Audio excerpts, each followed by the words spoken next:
नमस्कार, मैं कमलेश कौर। मेरा आज का टॉपिक है कि सफ़र में सोच समझ कर करें शॉपिंग। सफ़र में जब हम जाते हैं तो वहाँ जो हमने खरीदारी करनी है तो उसको थोड़ा ध्यान से हमने खरीदना होता है, क्योंकि सफ़र के दौरान हम नई जगह जाने पर कुछ ना कोई सजावट का सामान, कोई ऐसा सामान हम खरीद लेते हैं और खरीद लेने के बाद वो हमारे घर तक ले जाने के लिए हमारे लिए समस्या बन जाती है, एक सबक बन जाता है। वो सामान हम घर तक कैसे लेकर जाएं।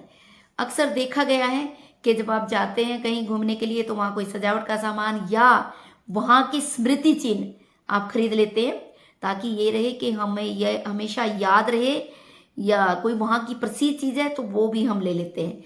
तो ये चीज़ खरीदते समय हमें क्या ध्यान रखना है?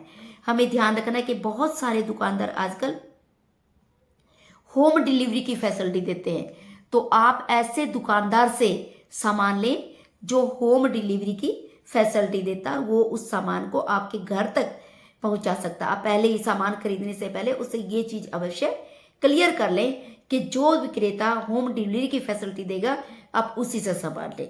इसके बाद एक और इसी के साथ पॉइंट है कि जब भी आप सामान खरीदें सर्टिफाइड विक्रेता से खरीदें, खासकर खाने का सामान। अदरवाइज हमारे लिए ये बहुत मुसीबत हो जाता है। कई बार हम अखबार में, पेपर में हम पढ़ते हैं कि नशे की चीज़ कुछ उसमें ऐसे कुछ मिला दी जाती है जो हमारी वहाँ लूटपाट कर दी जाती है। तो ये चीज़ आपने पूरा ध्यान रखना। जब हम घर से जाते हैं, कुछ हमारा कोई ऐसा ज़रूरी सामान घर में छूट जाता है, फिर भी कोशिश करते हैं कि हम लेके जाएं, लेकिन फिर भी रह जाता है। मान लो फ़ोन रह गया, चार्जर रह गया, या उसकी बैटरी रह गई, पावर बैंक रह गया, तो ऐसे सामान को आप वहाँ खरीदना हमारे लिए वो मजबूरी हो जाता है, और वो हमें खरीदने में भी उसके लिए समस्या भी आएगी और उसके लिए पैसा भी हमें ज़्यादा देना पड़ता है। अब उसके बाद जब आप वहाँ से वापस चलते हैं, वो भी हमने पूरा ध्यान रखना है कि जब हम वापस चलेंगे तो अपने वॉशरूम वगैरह जहाँ हम स्टे करते हैं वो पूरा चेक कर लें।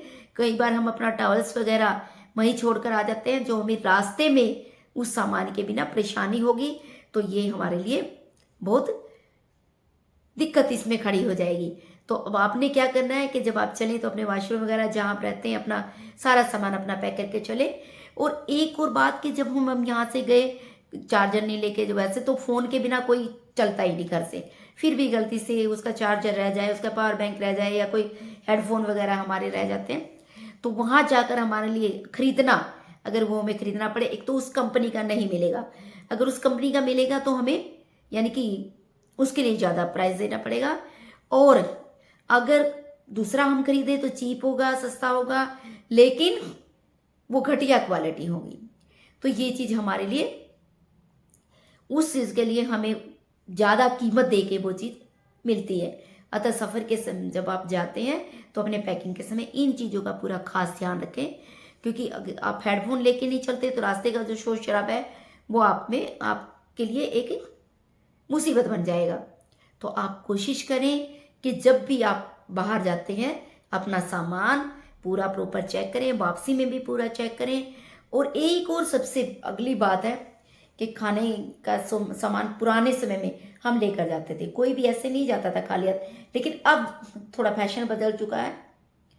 अब ये सोचते कि नहीं सारा बाहर ही खाएंगे। जैसे आप मान लीजिए आप 4 लोग जाते हैं, 4 लोग 4 दिन अगर आप बाहर रहेंगे, खाना तो छोड़िए, लेकिन अगर पानी का भी आप साधन अपने साथ नहीं लेके जाते, वो भी आपको बहुत महंगा पड़ता है। पानी का कैंपर या वाटर बोतल अवश्य लेके जाएं, ताकि जहाँ भी आप आरओ का पानी आपको, जहाँ स्टे करते हैं वहाँ अच्छा पानी अगर आपको मिल जाता है, वो अपनी बोतल में भर लें, वो अपने कैंपर में भर लें, ताकि एक तो मेन क्या है कि ये आपको सस्ता भी होगा, दूसरा आपका जब आप कहीं रास्ते से पानी खरीदते हैं तो वो बड़ा चिल होता है, जो आपके गले को खराब करेगा।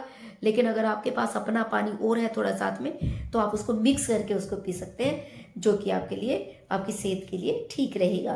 तो मैं उम्मीद करती हूँ कि वीडियो आपको ज़रूर पसंद आएगी। वीडियो पसंद आए तो वीडियो को लाइक करें और कमेंट्स भी करें कि आप सफ़र के दौरान क्या क्या चीज़ें वहाँ से खरीदते हैं और कैसे लेकर आते हैं, और किस साधन से आप उसको घर तक पहुँचाते हैं।